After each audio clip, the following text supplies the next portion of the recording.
Structure कहाँ से होता है, आपको क्लास में लिखना होता है।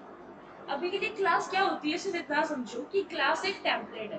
क्लास क्या है, अ class would be a template. उस टेम्पलेट में पता क्या चीज़ है, तुम लोगों को बनी बनाई चीज़ें मिल गई है, तुमने बस उसको यूज करना है और खुद से भी कुछ चीज़ें क्रिएट करोगे। जैसे जैसे सेशंस में मूव करते जाओगे, खुद से भी चीज़ों को क्रिएट करते जाओगे। तो क्लास बेसिकली क्या है, एक बना बनाया टेम्पलेट है। क्लियर हुआ सबको? देन कहते हैं कुछ ऐसे इंसान है जिन्होंने क्या करा था, इसको डेवलप करा था। उसके बाद ये इसकी हिस्ट्री आ जाती है। नेक्स्ट क्या होता है कि जावा किसके लिए यूज होता है, बेसिकली जीयूआई एप्लीकेशंस के लिए। ये जो जीयूआई वाला पार्ट है, मैंने बताया था सेशंस के अंदर भी, ग्राफिकल यूजर इंटरफेस, उस पार्ट को हम अपने लास्ट में सेशंस में खत्म करेंगे। जावा का जो एंडिंग होती है वो जीयूआई से होती है। कहते हैं वेब सर्वर के लिए आप इसको यूज कर सकते हो, एप्लीकेशन सर्वर के लिए आप यूज कर सकते हो। सर्वर भी हमने डिस्कस करा था। तो कहते हैं या तो वेब सर्वर में यूज कर लो या तो एप्लीकेशन सर्वर के लिए यूज कर लो। एप्लीकेशन से मतलब हो गया सॉफ्टवेयर के लिए, वेब से मतलब हो गया ऑनलाइन के लिए। बात समझ में आई सबको? मिडलवेयर एप्लीकेशंस भी होती है। इसी वेब टेक्नोलॉजीज को लेके हार्डवेयर कंपोनाइजेशन करके आप क्या कर सकते हो, मिडलवेयर एप्लीकेशंस को कर सकते हो। एक दिन इसके बारे में लेंगे और ब्रीफ से पढ़ेंगे। फिर कहते हैं वेब एप्लीकेशन, पता चलेगा सबको। अगर जिनका प्रोजेक्ट है तो उनका कोर जावा एडवांस जावा में एक प्रोजेक्ट बनता है जो वेब बेस्ड एप्लीकेशन होती है। मोबाइल एप्लीकेशन बना सकते हो। ये मोबाइल एप्लीकेशन जो होती है वो इंडस्ट्रियल लेवल में होती है, वो एजुकेशन में नहीं होती, वो इंडस्ट्रियल लेवल में होती है। एम्बेडेड सिस्टम के लिए, एम्बेडेड सिस्टम भी हमने डिस्कस करा था। Then it is use for developing Android apps. तो एंड्रॉइड एप्स और एप्लीकेशन आप समझ सकते हो कि दोनों काफी हद तक सिमिलर चीजें हैं। Then helps you to create enterprise software. वही जो कंपनी लेवल के सॉफ्टवेयर होते हैं, मैंने बताया था ना, you people are what, a group of IT staff. वो आईटी स्टाफ क्या करेगा, वो स्पेशलाइज्ड सॉफ्टवेयर बनाएगा सिर्फ एक कंपनी के लिए। बात समझ में आई? जैसे कि ऐसे सॉफ्टवेयर नहीं बनाने जो मार्केट में ऑलरेडी प्रेजेंट है, वो सॉफ्टवेयर बनाने जो एक कंपनी के हद तक रहेंगे। अब कोई भी कंपनी है, डेफिनेटली वो अपने प्रोडक्ट बेच रही है, खरीद रही है, सेल्स कर रही है। उसको एक ऐसा सॉफ्टवेयर चाहिए जो सिर्फ वही यूज कर सके और कोई कंपनी ना यूज कर सके। उसके अंदर रिसोर्स शेयरिंग करना, बिल्डिंग से दूसरे बिल्डिंग तक की मैपिंग करना, चीजें बड़ी आसानी से हो सके। एंड मोस्ट इसेंशियल पार्ट कि उसके जो एम्प्लॉयज है उसको सॉफ्टवेयर यूज करने में कोई दिक्कत ना आए। दैट इज वाई आप क्या कर सकते हो, इंटरप्राइज लेवल में जाके उन बंदों के लिए स्पेशलाइज्ड सॉफ्टवेयर तैयार करते हो। क्लियर हुआ सबको? नेक्स्ट कहते हैं wide range of mobile Java application. किसके अंदर, जावा एप्लीकेशन के लिए। जब आप एक जावा डेवलपर बनते हो जिसके अंदर सिर्फ कोर जावा या एडवांस जावा नहीं होती, इसके फर्दर फ्रेमवर्क्स भी होते हैं, स्विंग जावा भी होती है, हाइबरनेट भी होता है। तो जब आप जावा की हर चीज को पढ़ लेते हो, when you call yourself a Java developer, and उसके बाद आप इंटरप्राइज लेवल पे मोबाइल एप्लीकेशन बनाते हो। अब ऐसा नहीं कर सकते कि आपने कोर जावा पढ़ लिया और आप अभी से मोबाइल एप्लीकेशन बनाने शुरू कर जाओगे, वो फिर आधा अधूरा काम हो जाता है। Gate my point? एंड सबको पता ही है, half knowledge is always dangerous. Gate my point? चलो कहते हैं wide range of mobile Java application, scientific computing application use for big data analysis. Big data समझते हो क्या होता है? बिग डेटा नाम से क्लियर है, बिग डेटा। कहाँ पे? ऑनलाइन में। बिग डेटा रेफर करते हैं ऑनलाइन टर्म को। Gate my point? यानी कि आपके डेटाबेस में पड़ा हुआ जो डेटा है, जो ऑनलाइन क्लाउड कंप्यूटिंग में जो डेटा पड़ा हुआ है, उसको आप बिग डेटा रेफर करते हो। क्लियर हुआ सबको? And then Java programming for hardware devices. Hardware devices को करने के लिए use for server side technology like Apache, JBoss, GlassFish etcetera. Getting my point? और यहाँ पे एक डाउट क्लियर कर दूं, जो ये समझता है कि मेरी कोर जावा नहीं हुई तो फिर एडवांस जावा नहीं हो पाएगी। बेसिकली ऐसा कुछ नहीं होता।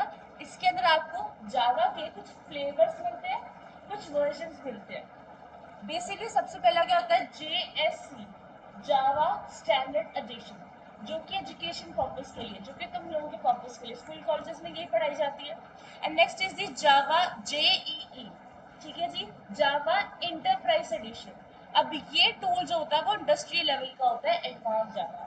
वो बात अलग है कि स्कूल कॉलेज में इसकी इंट्रोडक्शन दे दी जाती है, तीन चार चीजें पढ़ा दी जाती है, but not never of the enterprise level. कि कनेक्टिविटी बेसिकली क्या है।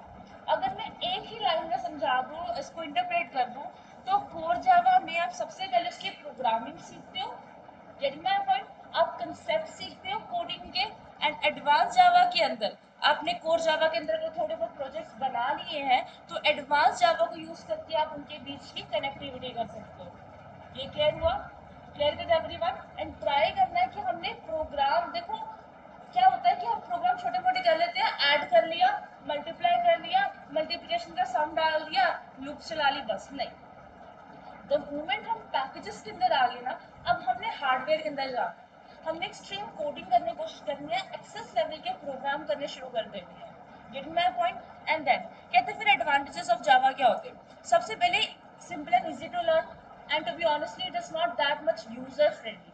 अगर आपको कंसेप्ट ठीक से पता चल गया ना एक बारी, तो डेफिनेटली ये बहुत इजी और इंटरेस्टिंग होने वाली है। जावा चाहे थोड़ी डिफिकल्ट है, मैं ये नहीं कहूँगी कि तुम लोग, मैं झूठ नहीं बोलूँगी बहुत सिंपल है, it is definitely not that simple, लेकिन जावा पाइथन से भी ज़्यादा इंटरेस्टिंग है कोडिंग करने में।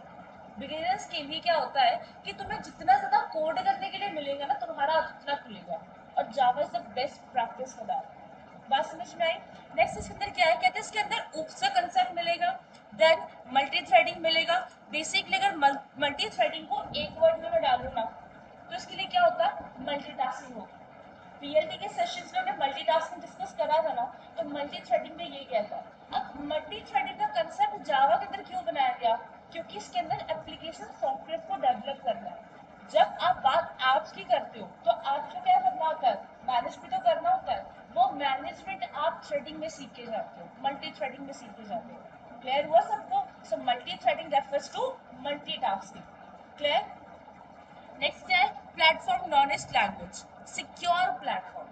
अब इसको थोड़ा क्रॉस प्लेटफॉर्म में समझेंगे जब वर्किंग करेंगे। फीचर्स ऑफ जावा क्या होंगे, यही बस इसके बारे में बताया। नेक्स्ट मोस्ट इंपॉर्टेंट कि वर्किंग ऑफ जावा कैसे है।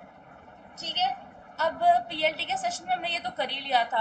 अब मेरे को तुम लोग बताओ कि वर्किंग ऑफ जावा कैसे होती है, बताओ कौन बताएगा। सेशन में पढ़ा था ना हमने कि कैसे कैसे वर्किंग होती है, हमने पाइथन की भी पढ़ी थी, हमने जावा की भी पढ़ी थी। अब कोई है एक्सप्लेन करने वाला, कोई करेगा एक्सप्लेन?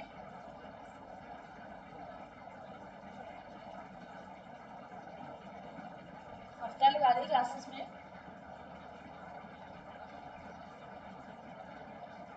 हाँ जी। Yes sir.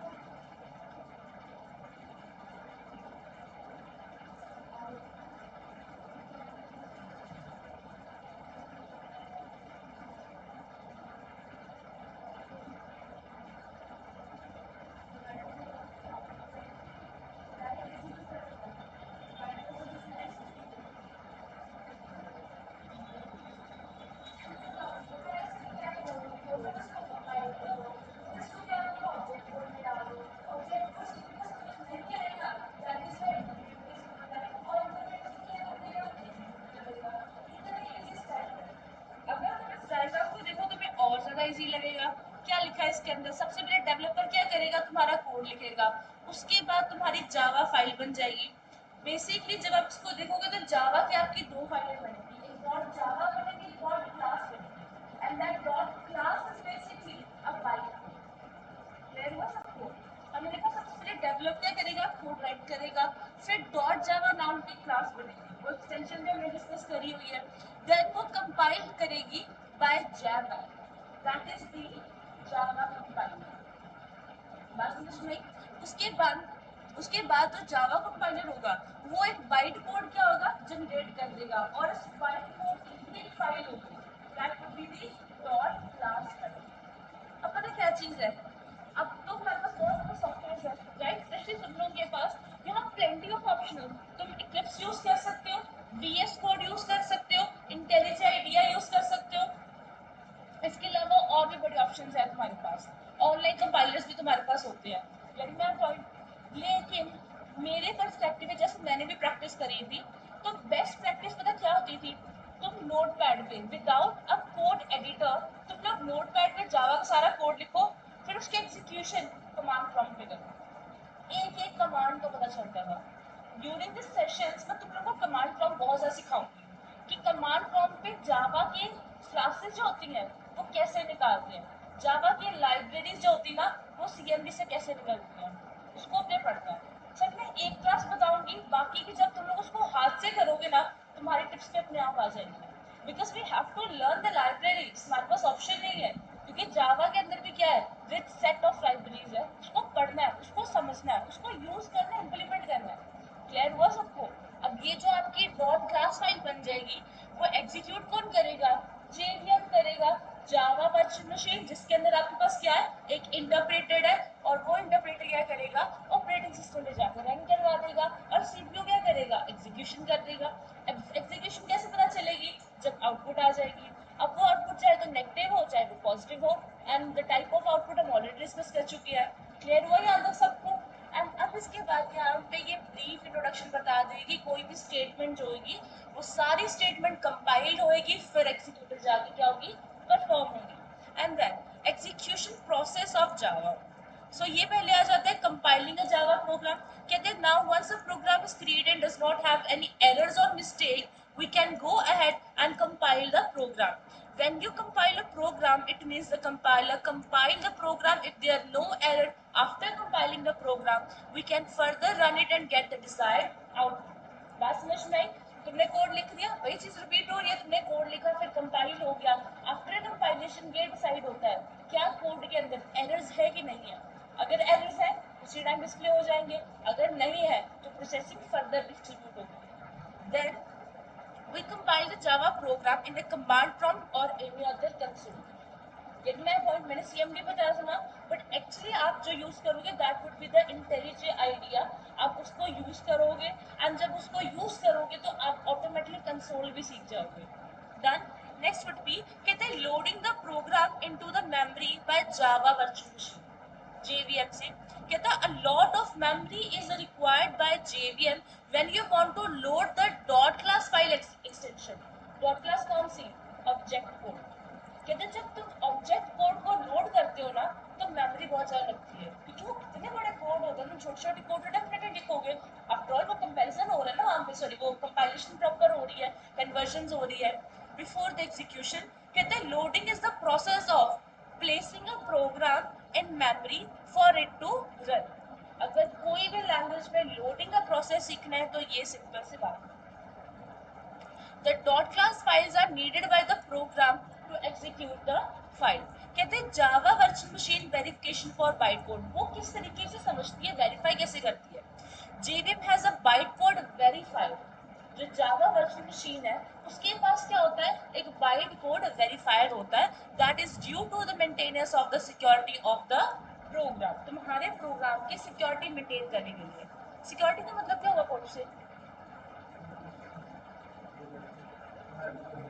हैक ना हो जाए। तुम्हारे लैपटॉप में जब तुम कोड कर रहे हो तो कैसे हैक हो जाएगा। एग्जैक्टली कह सकते हैं कि फाइलें इधर उधर ना हो जाए।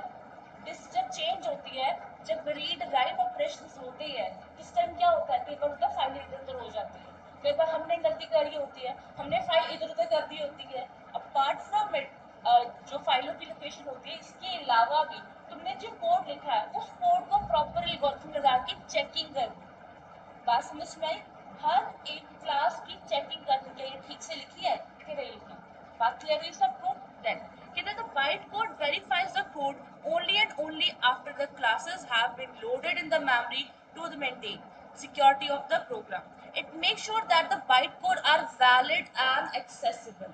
It also save the computer from various viruses and unsecure website. कहते हैं जावा प्रोग्राम एग्जीक्यूशन में क्या होगा, above steps are executed by JVM when it interpret the bytecode. Earlier JVMs were slow and only interpreted one bytecode at a time.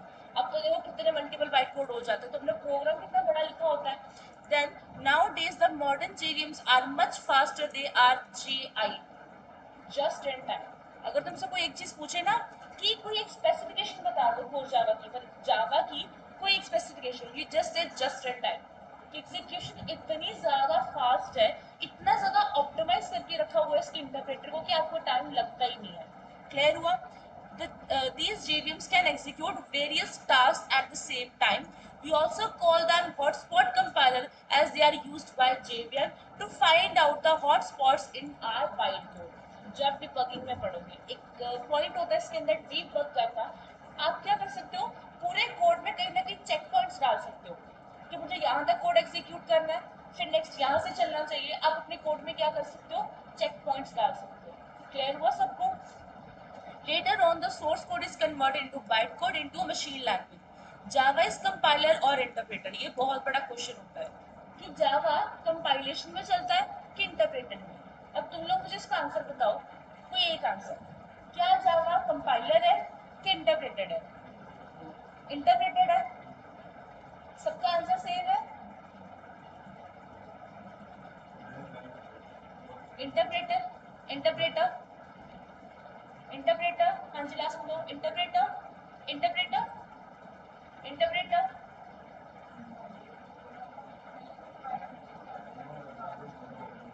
Combined answer, compiler है कि interpreter है? दोनों। Interpreter सारे गलत है। ये बाद में सोचा ना आपने, पहले आंसर दे दिया, अब बाद में क्या करें? पहली बात ये कि वो कंपाइलर भी है, गलत है। ओनली ये कौन सा हुआ? 1.5 मार्क्स तो तुम्हें। सिंपल सी लॉजिक है कि वो दोनों है, तुम लोग ऊपर इतना पढ़ के आए हो, वो दोनों है, वो कंपाइलर और इंटरप्रेटर दोनों ही है। पहला प्रोसेस कंपाइलेशन है, अगर कंपाइलेशन परफॉर्म ही नहीं होंगे तो इंटरप्रेटर का फायदा क्या है? जेवीएम का तो कोई रोल ही नहीं होगा। अगर byte code generated in India तो एग्जीक्यूशन किसकी होगी? बात समझ में आई? सोर्स फाइल क्या होगी, डॉट क्लास फाइल में बनेगी और उसको जेवीएम में भेज देगा। एक्चुअली जेवीएम किसके अंदर है? वो JRE के अंदर है। So that is the Java run time environment. बात समझ में आई? तुम लोग जो डाउनलोड करोगे वो JDK होगी। इधर ध्यान से नोट को, मैं इसको इमेज को थोड़ा छोटा कर दूं, देखने में तो नहीं प्रॉब्लम किसी को? बेसिकली ये सारी चीज जो आप डाउनलोड करोगे वो JDK है, Java development kit. Java development kit के अंदर डिबगर भी मिलेगा, जो डिबग करेगा फाइल्स को, मतलब एरर रिमूव करेगा, और आपको उसके अंदर कंपाइलर भी मिल जाएगा। That would basically the Java. और JRE that is the Java run time environment gets environment to execute dot class file. तो वो कौन होती है? JVM। JDK के अंदर क्या होता है? JAVAC भी मिल जाएगा, और JDK के अंदर एक और एनवायरनमेंट होता है, that is the Java run time environment, जिसके अंदर भी क्या एनवायरनमेंट होता है? जावा वर्चुअल मशीन। क्लियर हुआ सबको? Clear with everyone? ये क्वेश्चंस पूछे जाते हैं, सो प्लीज इसको ध्यान से समझ के चलना। कंपाइलर क्या होता है? As we know that compiler क्या होगा, एक टूल होगा, convert a source code into machine code, make it easier to computer to understand. ये चीज हम पढ़ के आ चुके हैं already. Why does Java interpret the byte code and when does it compile it? कहते हैं application code is initially interpreted but the JVM monitor with sequence of byte code are frequently executed, वो चलते जाते हैं, and translate them to machine code for direct execution on the hardware. कहते हैं वो byte code which is executed only a few times, byte code होता है जो बहुत ही कम टाइम पे एग्जीक्यूट होता है, the this save the application time and reduces the initial latency, मतलब execution time. Then, for frequency executed bytecode JIT, just-in-time compilation is used to run at high speed after an initial phase of slow interpretation. एक बार slow interpretation होगी, उसके बाद जब भी code चलेगा क्या हो जाती है? सोर्सेज सेव हो जाते हैं, आपका कोड सेव होना शुरू हो जाता है।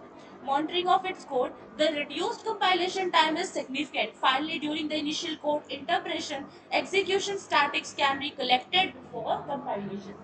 पिछला जितना काम हो गया उसके एग्जीक्यूशन को कलेक्ट कर लिया जाता है, ताकि जब दोबारा एग्जीक्यूट करो, दोबारा सुनो, सारा कोड मैंने लिख दिया, मैंने 10 लाइनें लिखी, 10 लाइनें मैंने लिख दी, मैंने उसको कंपाइल कर लिया, इंटरप्रेट कर दिया। अब जो वो एक बार में जो मैंने चीजें लिखी होगी, स्ट्रक्चर लिखा होगा, उसको भी कुछ टाइम तो लगेगा उसको एग्जीक्यूट करने में, लगेगा कि नहीं? उसको टाइम लग गया, इस बार पहली बार ज्यादा लग गया। दूसरी बार मैंने 2 लाइनें लिखी, तो उसके बाद मैंने फिर एग्जीक्यूट किया। थोड़ा थोड़ा कोड लिखते हैं, हम टेस्टिंग करते हैं ठीक चल रहा है कि नहीं। तुम 1000 लाइनें डायरेक्ट लिख दोगे विदाउट टेस्टिंग करे तो पता नहीं कितने एरर्स आ जाएंगे, पॉसिबल है कि नहीं? फिर उसको सॉल्व करते फिरोगे, तो कहते हैं थोड़ा थोड़ा कोड लिख लो फिर उसको एग्जीक्यूट कर लो, उसका एग्जीक्यूशन टाइम कम लगता है। अब जब मैंने दूसरी बार एग्जीक्यूशन करी सिर्फ 2 लाइनों के लिए, तो जो पिछले 10 लाइनें थी ना उसका डेटा कलेक्टेड हो गया, उसको बार बार क्या लगेगा, टाइम नहीं लगेगा कि मुझे दोबारा उसको रीड करना है, ये चीज़ें करनी पड़ेगी, वो चीज़ें करनी पड़ेगी, उसके लिए ज़्यादा टाइम नहीं लगेगा। जब टाइम लगेगा ना तो वो हमारा मॉडुलर प्रोग्रामिंग होगा। मॉडुलर प्रोग्रामिंग के अंदर हमने एक एक सेकंड का फर्क देखना है कि कितना टाइम लग रहा है। हम अपने प्रोग्राम्स को कंपेयर करेंगे, जैसे एल्गोरिथम्स को कंपेयर करते हैं ना, वैसे अपने प्रोग्राम को कंपेयर करके हम एग्जीक्यूशन टाइम उसका नोट करेंगे कि कितना टाइम लग रहा है किस प्रोग्राम में। क्लियर हुआ सबको? बड़ा डिटेल में हमने इसको पढ़ना है। फिर कहते हैं which helps to perform better optimization. इतना सब टास्क परफॉर्म करोगे तो ऑब्वियसली क्या होगा, बेटर ऑप्टिमाइजेशन होगी। डन। उसके बाद ये क्या है, Java source code byte code में जाएगा, उसको क्या होगा, इंटरप्रेट होगा। अभी तक जितना ऊपर पढ़ के आए हो उस सबका ये क्या था, एक एक्सप्लेनेशन था, एक लास्ट उसका ब्रीफ में था। क्लियर हुआ सबको? एग्जीक्यूशन, इंटरप्रेशन या कंपाइलेशन, किसी को भी इस चीज़ों में डाउट है, वर्किंग एग्जीक्यूशन में डाउट है? जावा वर्चुअल मशीन, जावा वर्चुअल मशीन में क्या होता है, आपका इंटरप्रेटर होता है जो आपके बाइट कोड को सीपीयू के पास भेजता है मशीन लैंग्वेज में कन्वर्ट करके। क्लियर हुआ सबको?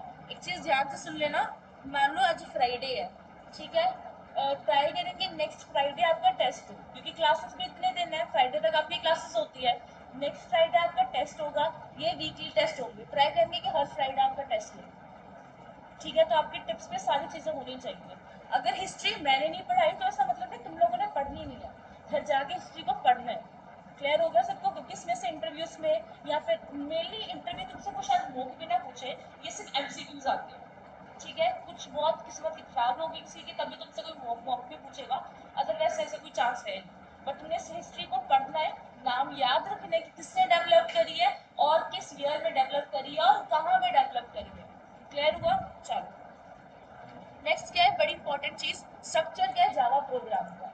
इधर ही तुम्हारे पहले दिन के सारे लॉजिक्स क्लियर हो जाएंगे कि जावा प्रोग्राम का स्ट्रक्चर जो है वो कैसा होता है। सो फर्स्ट ऑफ ऑल तुम्हें क्या करना है, एक डॉक्यूमेंटेशन सेक्शन डालना होता है। डॉक्यूमेंटेशन का मतलब होता है इट इंक्लूड कमेंट्स, और ये ऑप्शनल है। तुमने अपने प्रोग्राम के अंदर कमेंट्स डालने या डालो, नहीं डाले तो मत डालो, बट अगर डालने होंगे तो फिर कैसे डालें और क्यों डालें। कमेंट्स, पहला पॉइंट, कमेंट्स एग्जीक्यूट नहीं होते, कमेंट्स एग्जीक्यूट नहीं होते। लिख लो इन चीज़ों को, लिखते भी नहीं हो, लिख लिया करो, हर जगह सेम है, हर जगह सेम है, कमेंट्स का हर जगह सेम है logic. Comments are non executable.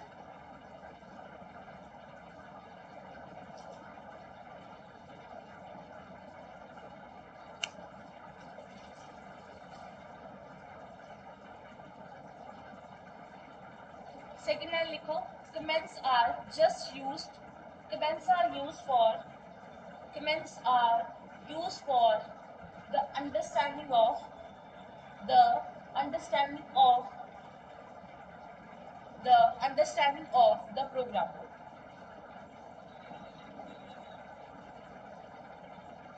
बात समझ में आ गई? बस ये दो सबसे important line, comments are non executable, comments execute नहीं होते।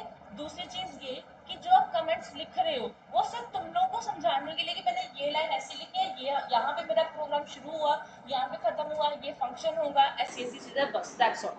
अब नेक्स्ट क्या होता है कि कमेंट्स दो तरीके के होते हैं, एक होता है सिंगल लाइन कमेंट, दूसरा क्या होता है मल्टी लाइन कमेंट। और इसको आप सिंगल लाइन कमेंट कहते हो जब आप दो बार फॉरवर्ड स्लैश डालते हो, तो वो क्या होता है एक सिंगल लाइन कमेंट। और जब आपने इस तरीके से कमेंट लिखा है उसको क्या कहते हैं, मल्टी लाइन कमेंट। क्लियर हुआ? ऑप्शनल है, जो चीज़ें लिखनी है लिखो, नहीं लिखनी तो भी कोई बात नहीं। नेक्स्ट यही सारा इसके अंदर काम होगा। That second would be the package statement. फिलहाल के लिए पैकेज स्टेटमेंट को हम मिस करेंगे, जब हम पैकेजेस पढ़ेंगे हम वहाँ पे इसको क्या करेंगे, इम्प्लीमेंट करेंगे। Third would be the import statement. Import statement क्या होती है, आपने मैंने बताया था कि जावा के अंदर क्या है, बनी बनाई लाइब्रेरीज है। जब लाइब्रेरी को यूज करना है ना, लाइब्रेरी को क्या करना है, यूज करना है ना, तो उस पॉइंट पे आप क्या करते हो, इम्पोर्ट स्टेटमेंट को यूज करते हो। इसका लॉजिक क्या हुआ, लाइब्रेरी का बेसिक मतलब ये कि बने बनाए कोड है आपके पास, ठीक है। फॉर एग्जाम्पल बेसिक चीज़ है कि आपने यूज़र का इनपुट लेना है, हमने ये भी डिस्कस करा था। मेरे पास प्रोग्राम है, मैंने गेम बना लिया, मुझे गेम बनाने के लिए मैं पहले ही थोड़ा ना खेलूंगा, मेरे को तो यूज़र इनपुट चाहिए, उसके साथ मुझे क्या करना है, इंटरेक्टिविटी करनी है। अब जब यूज़र इनपुट लेना है तो जावा में स्कैनर क्लास होती है, अब वो तो कहीं और बनी होगी। स्कैनर क्लास को क्या करना पड़ेगा, इंपोर्ट करना पड़ेगा। इंपोर्ट मतलब अपने कोड में लेके आना पड़ेगा कि जावा में जहां पे भी स्कैनर क्लास बनी है मुझे फॉर नाउ अपने प्रोग्राम में लेके आनी है। तो मैं अपनी फाइल जो बनाऊंगी उस फाइल के अंदर इंपोर्ट स्कैनर लिख दूंगी और मेरे पास वो क्लास आ जाएगी। क्लियर हुआ? इमेजिनेट नहीं कर पा रहे कोई बात नहीं, जब प्रोग्राम करोगे ना तो और अच्छे समझ पाओगे। बस इतना याद रखना कि ऑर्डर क्या है, सबसे पहले पैकेज होता है उसके बाद इंपोर्ट होती है, बच्चे इसके ऊपर गड़बड़ी कर देती है। Third would be the interface system. Interface क्या होती है, सिर्फ इन्वायरमेंट। इंटरफेस को मैं एक वर्ड में बताऊँ वो एक इन्वायरमेंट होता है, इसके अलावा कुछ नहीं। जब इंटरफेसेस आएंगे तब इसको समझ लेंगे। एंड फोर्थ इसके अंदर क्या होगा, क्लास डेफिनेशन। ये मेन इंपॉर्टेंट काम है। गेट माई पॉइंट कि हमने क्या करनी है, हमने एक क्लास बनानी है। सो बेसिकली क्या होगा, define the class, it's a vital part of a Java program. Without the class we can not create any Java program. ये समझ लो कि अगर तुमने क्लास नहीं बनाई जावा प्रोग्राम रन नहीं करेगा, नहीं ही करेगा, चाहे जो मर्जी कर लो, क्लास तो बनानी ही पड़ेगी। कहते हैं जावा प्रोग्राम में contain more than one class definition. We use the class keyword. बताया था कीवर्ड क्या होते हैं, we use the class keyword to define a class. मतलब एक तरीके क्या होगा, एक टेम्पलेट होगा, एक ब्लूप्रिंट कह सकते हो। ब्लूप्रिंट का मतलब क्या होता है, एक स्ट्रक्चर होता है, एक आर्किटेक्चर होता है of the Java program. It contains information about the user defined method. तुमने खुद से जो कुछ बनाया तुम्हारे मेथड, तो उसको क्या बोलेंगे, यूजर डिफाइंड मेथड, जो तुम लोगों ने डिफाइन करी है। तुम लोगों ने कुछ वेरिएबल बनाए हैं, कांस्टेंट बनाए हैं। कहते हैं every Java program has at least one class contain that main method. For example Java class बना ली, अब जावा क्लास के अंदर क्या बनाना है, मेन मेथड बनाना है। इसको फंक्शन नहीं कहेंगे, इसको मेथड कहेंगे। अब दोनों में डिफरेंस क्या होगा उसको हम आगे चल के समझ लेंगे। कहते हैं कि इसमें क्या होगा, मेन मेथड होगा essential for all Java program because the execution of all Java program start from the main function। एक लाइन में बताऊं, क्लास क्या है, टेम्पलेट है। मेन मेथड क्या है, बॉस। उस टेम्पलेट का अगर कोई बॉस है तो वो मेन मेथड है। क्यों, क्योंकि एग्जीक्यूशन मेन से स्टार्ट होगा। क्लियर हुआ? आपने जो भी काम करना है वो सारा मेन के अंदर लिखना है, सारा कोड, सारी स्टेटमेंट मेन के अंदर लिखोगे। बात समझ में आई? कहते हैं then it is an entry point of the class. Class की एंट्री पॉइंट ही क्या है, एग्जीक्यूशन पॉइंट क्या है, मेन मेथड है। We must be inside the class, inside the class main method we create object and call method. अभी के लिए इस लाइन को भूल जाओ। क्लियर हुआ सबको? यहाँ तक कोई डाउट है तो प्लीज बता दो। एनीवन? No one? चलो